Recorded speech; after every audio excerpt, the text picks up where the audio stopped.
Könglümün kapısın bağladım, aşkımın yasın sakladım. Gece gündüzler ağladım, senin sonra. Sen gittin, dolanıp gelmedin.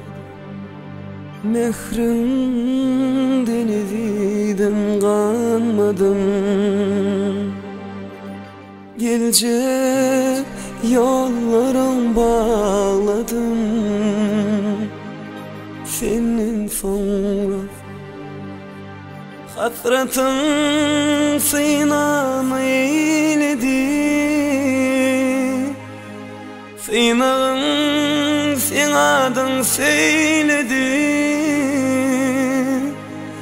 Gel gör meni dert neyledi, senin sonra, senin sonra,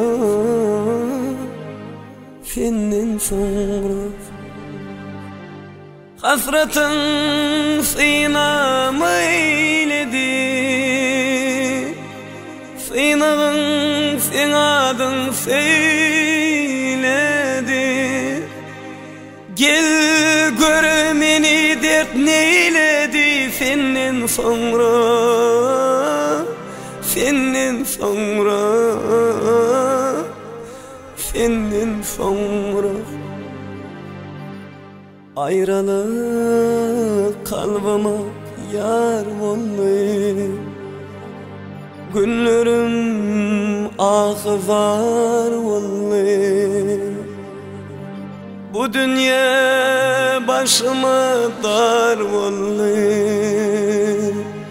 senin sonra. Yüreğim seydi haladım, arzunun puçnaladım.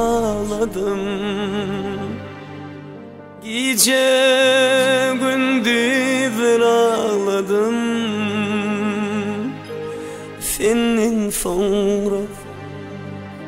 Hasretin sinamı eyledi, sinağın sen adın söyledi. Gel gör meni dert neyledi, senin sonra, senin sonra,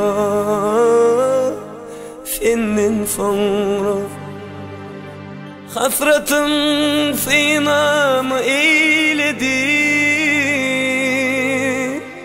sinağın sen adın söyledi.